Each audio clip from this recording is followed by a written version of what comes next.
singkat kehidupan dunia. Maka agar selamat di dua alam setelahnya, yaitu alam apa yang kita hadapi ketika berada di alam dunia ini, maka Allah hanya berpesan untuk hari esokmu, maka tingkatkan takwamu itu, kata Allah.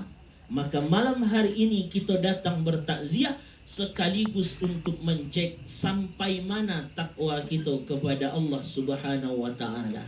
Kira-kiralah bertakwakah kita Bapak dan Ibu? Alah atau belum? Aku pandiam siapa ini? Ragu-ragu belum menjawab. Dah bertakwa atau belum? Dah. Maka ini yang akan kita uji.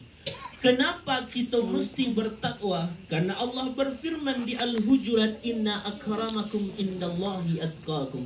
Karena orang yang mulia itu adalah mereka yang paling bertakwa. Bahkan Nabi pun juga bersabda, Ja'a rajulun ila Nabi sallallahu alaihi wasallam, Ya Nabi Allah ausini. Ketika ada seorang laki-laki datang ke hadapan Nabi, apa kata beliau? Ya Nabi Allah, hai Nabi Allah, ausini, berikan aku wasiat. Jadi kok adabnya Bapak dan Ibu? Orang kalau ketemu dengan Nabi, ketemu dengan ulama, ketemu dengan orang saleh yang diminta tu nasihat dan wasiat, maka adab inilah yang hilang hari ini. Sekarang orang ketemu ulama, ketemu dengan orang saleh, yang diminta bukan nasihat, tapi yang diminta foto, selfie. Kan itu. Datang Ustaz Somad ke Bukit Tinggi. Baik tak boleh terhadap. Baiklah kita kajian Ustaz Somad.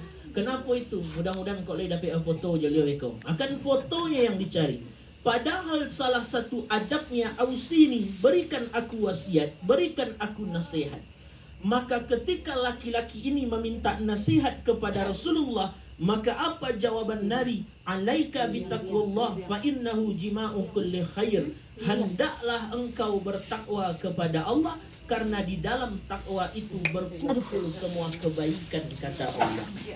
Inilah pesannya, agar baik kehidupan kita ke depan, maka Al-Nabi berpesan takwa, tingkatkan takwamu. Maka kita ujilah takwa kita pada malam hari ini berdasarkan kependapat Imam Abu Qasim Al-Qusairi di dalam Ar-Risalah beliau, bahawa itu merusak takwa seseorang. Yang ria merusak takwa seseorang, karena amalnya lah dianggap batal kala itu. Karena ria itu kan macam pula Bapak dan Ibu. Ada orang yang belum ibadah tapi amalnya lah dianggap batal. Ada orang yang sedang ibadah batal. Ada orang setelah ibadah baru amalnya dianggap batal. Ada orang yang belum beribadah tapi ibadahnya lah dianggap batal. Misalnya boleh berangkat umroh tahun ini, maka ketikalah boleh dapat kabar berita untuk berangkat umroh, maka mendaftarlah kita sekeluarga. Setelah mendaftar kita sekeluarga, diundang orang ke rumah mendoa. Kemudian setelah mendoa, siap makan minum sadolahnya, kemudian berdirilah kita yang akan berangkat, magih kata sambutan.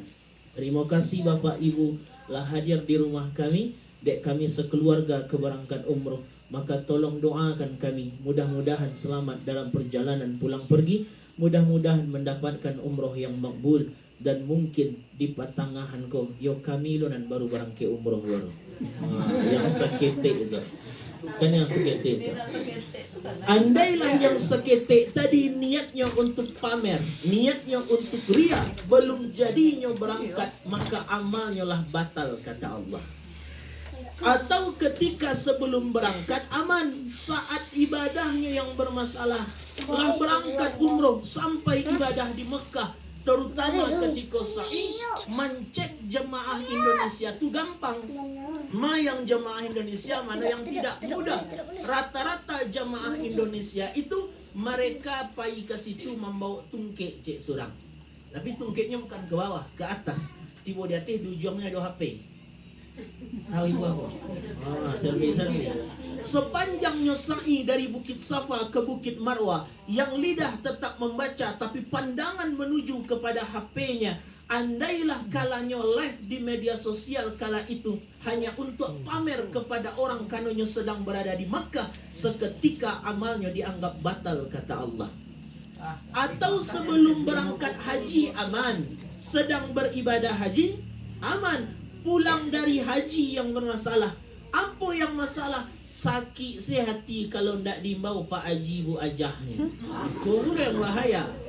Kau yang bahaya. Kalau disapu orang Pak Haji Bu Ajah terima, alhamdulillah. Tapi kalau ndak disapu orang Pak Haji Bu Ajahnya, dia tanam sajalah. Dan ketika orang nak main Pak Haji Bu Ajah, nak tentu lah nyawaklah haji berangkat haji kau kecewa. Dan dijadikan pamer karena haji di depan itu bukan gelar dari ibadah.